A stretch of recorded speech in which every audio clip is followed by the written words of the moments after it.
I was scared. I was going through a lot emotionally and mentally as well, and I had a lot of guilt and shame. I had high cholesterol, high blood pressure, my liver was really bad.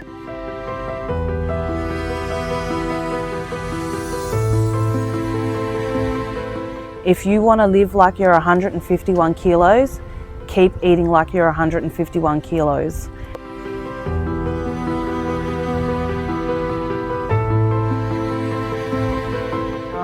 I don't have those fears now. I have the confidence that this is who I am, and I can walk into an environment with my head held high and not feel guilt and shame.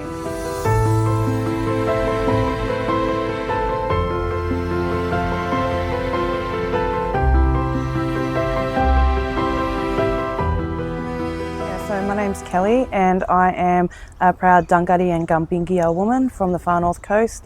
I live here on Direct land in Mount Druitt. Sad and miserable. I was going through a lot. I just lost my daughter. My daughter had passed away in 2017, and through that I decided to come and seek support at Marrin. And through that journey of seeing a counsellor down there, I was able to recognise how many issues I actually really had, and some of those issues were my health issues. I remember finding a lump in my breast, and I was pretty worried about it, and so I spoke to my counsellor, and he told me, go and get yourself checked up at the doctors, which was a huge thing. Like the anxiety, the build up around that, building up all the courage and strength to actually go in and see a doctor was hard, and it took me a little while to actually go and do it, but I did. And I found out that I had high cholesterol, high blood pressure, my liver was really bad, my liver count was really high, and I had bursitis in my shoulders, my back pain, I couldn't walk. I found it, even just to get up out of my lounge, I found it very hard it was physically impossible to get up out of my lounge. Sometimes I would have to rock backwards and forwards to pull myself up out of the couch, or call the kids or my husband to, pull me up out of the couch. I was 151 kilos, and it was basically killing me. And I needed to take that serious and do something about that. My counsellor introduced me to the Ray Kelly program, and I started on my health journey through the Ray Kelly program, yeah. Curtis and Margaret from Emerton Pharmacy are usually up there, and Ray will sometimes be there as well, and other participants, and we'll all meet up. We'll get our weigh-ins done, so we'll get weighed, they'll measure our weights, we'll do our blood glucose levels, and we'll do our blood pressure checks. And we get a little card, and we keep a record of that, and every week when we come back we measure that up against last week and just check in to see how we're going. We'll sit around, we'll have a yarn with each other. Sometimes Ray or Curtis have little programs that they run, explaining how diabetes works, explaining liver function, that sort of stuff. I did have hesitations, I was scared. I was going through a lot emotionally and mentally as well, and I had a lot of guilt and shame, and socializing and being around other people was a huge thing. I created a lot of anxiety, and I found it really hard to put myself out there. I had no confidence, and I wasn't able to picture myself being in an environment where I was around strangers. So it was a huge thing for me to build up the courage to actually come down and sit around everybody and be a part of that. But I think, also in the back of my mind, I knew that with my daughter passing away that, she doesn't get to be here and live the rest of her life. And so therefore I don't get to take advantage of mine.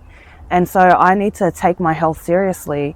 And so in honor of her and in honor of being the best parent that I could be for my other children, I knew that whether I wanted to do this or not, this is something that I have to do, and I had to bite the bullet and go down and just give it a go.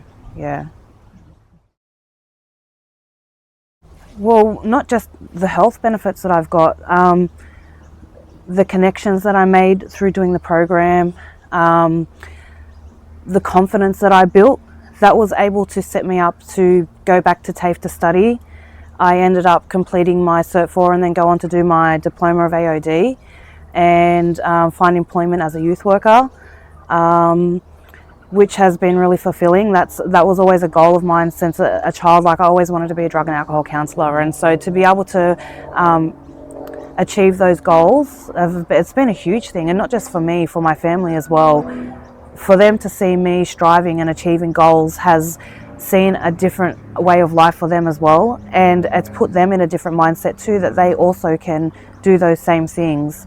I have a grandson now. I can chase him around and play with him, and I'm not scared of rolling over and crushing him, or, and it probably seems a bit silly, but they are fears that you have when you are morbidly obese. I don't have those fears now. I have the confidence that this is who I am, and I can walk into an environment with my head held high and not feel guilt and shame, and they're really important things to have. Yeah. I learned how resilient I was, how resilient I am, how positive and encouraging that I am, not just for myself but the people around me. And I've learned that, I'm a good person, and I can achieve anything that I want. Yeah. So through Ray Kelly, I was introduced to the New South Wales Health Challenge. The personal trainer that was running the program, his name is Frank Kumik, and I had come to a realization that my journey doesn't end. It can't end every time there's a 10-week challenge. I need to continue doing this every single day for the rest of my life. Otherwise, I'm going to end up back where I started. And so I inquired with Frank about, using the equipment in the gym and being able to be self-sufficient. And so he come on board and started working with me. And so through that I learnt powerlifting. So I did powerlifting with him for about 2 years. And then I was very interested in Olympic weightlifting. And so then he went on to teach me Olympic weightlifting. So I was entered into a competition. Unfortunately, due to COVID, I wasn't able to participate. But there's some competitions coming back up soon. So I'm actually looking into competing. Yeah. Because why not? I want to show people that just because you're aging and you've been through a hard time, that we can't let those things restrict us, that we can achieve goals no matter what age or milestone we're at in our lives. And I want to set the example, and I want to prove it to myself too, that I can achieve these things, I can do this. And it's not just about winning a competition, it's about enduring all those things that come with the build-up of getting yourself prepared for a competition, and participating in something that you've never done before, and being a part of something. So yeah, I want to experience that, and I want to show other people that they can do that too. Yeah. Everybody was very upset with me. They were confused, especially the day that I come home and I threw everything in the bin. They felt like they were going to starve to death. They were shocked that they couldn't put salt in their food. Everything was bland and tasteless. There was lots and lots of complaining. But it was okay because we compromised, and so it ended up being okay, and everybody got used to it. Even now, we still eat similar like that. Food for me is like an addiction. So when all these beautiful, lovely things are all in your face, even the smell is enough to trigger you to want to eat. Watching everybody be social and happy and enjoying that, it's triggering and it's hard. So I've found myself, just sticking to proteins and salads and fruits and vegetables. And it's okay to have a little piece of cake. Don't restrict yourself or stop yourself from enjoying a moment, but be mindful of how much you're having and what you are having, because you don't want to go backwards. You don't want to set yourself up to fail, because you can. So yeah, just being mindful of those things and just allowing myself a small treat, but not going overboard, and just sticking to proteins and fruit and vegetables. So, if they've got sandwiches on the table, I'll eat the inside of the sandwich and respectfully throw the bread away, give it to the birds. But yeah, you got to do what you got to do.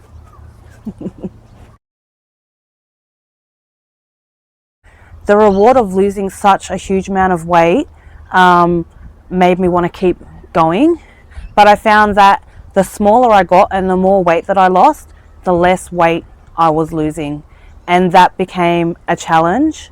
And it kind of it changes your mindset and the way that you think about doing things. And it can be a little bit disheartening, especially when you've worked really hard all week and you don't lose the weight, when you're still stagnant in the weight and you're trying to process and weigh up everything. Like, I exercised every single day. I ate the exact foods that I'm supposed to eat, and I have not lost no weight. When the first time I'd done the program, I lost like nearly 4 kilos in 1 week, and now I'm not losing any weight and I'm doing the exact same thing. Like, it can detour you, and it did for me. It kind of made me feel like, what's the point of doing this? I may as well just go eat a burger and enjoy myself and enjoy food. And I've lost the weight now. I'm not where I want to be, but I'm not where I was before. And you kind of makes you a little bit complacent, and you get comfortable doing that, and you can find yourself easily falling back into old habits. So that's been a huge challenge to overcome that. Because your mindset changes from your original goals. Once you've achieved all those goals, you have to find new goals to set. And so finding what it is that I want and redefining who I am and what I want to achieve out of these programs has been a challenge. But I still keep coming back, and I'm still working on that, and yeah. Yeah, look, Ray's really raw. What you see is what you get. And he is very factual in providing information. And so when I reached out to him when I was struggling, two things that stick out for me with Ray is that one of the things he said to me was, if you want to live like you're 151 kilos, keep eating like you're 151 kilos. And I was like, ouch. That's harsh, but it's true. And I needed to hear that. I needed to be told straight up, straightforward, that is how it is. The other thing that he said on another occasion was that I'd actually had a big binge on Krispy Kreme donuts, and I was feeling guilty and feeling sorry for myself. And so I reached out to Ray, and his response to me eating all of those donuts was, if you puncture one tire, what do? Do you go and puncture all the other 3 tires, or do you replace the tire and keep going? And what he meant by that was, are you going to keep eating the donuts, or are you going to put them down and keep going? And so I put the donuts down and kept going. Yeah. Because of my journey and all the hard work that I've done, my family have been able to take that on board and implement that in their own lives, because they're individuals as well, and they have realized that they need to take control of their health. And so my son joined the gym and my daughter joined the gym, so sometimes we train together, which is really nice. My husband now does boxing, so he's taken up boxing with the PCYC, and it's been a huge thing for their mental health as well. You can see the difference in them. They're happy too. And they're not just happy because they're seeing mum happy. They're happy because they're happy for themselves, because they're doing good things for themselves. They're taking their health and their life seriously, and that shines out to everybody. Yeah. Thank you. Thank you for taking your time out of your personal lives to come and be a part of this program, to set up the program, for all the hard work that goes on behind the scenes, you know, finding funding, working with other organisations, setting things up, connecting with people, getting people to come down and try things, and then actually following through with it, doing what you say you're going to do, communicating with us, meeting with us, showing that you genuinely actually care about us. Thank you for supporting me. Thank you for, you know, answering the phone when I call. Thank you for never pushing me aside when I come, you know, to have a chat. Yeah, this program really has changed my life, you know. Marrin Weejali and Too Deadly for Diabetes has given me back my life, so thank you. Yeah.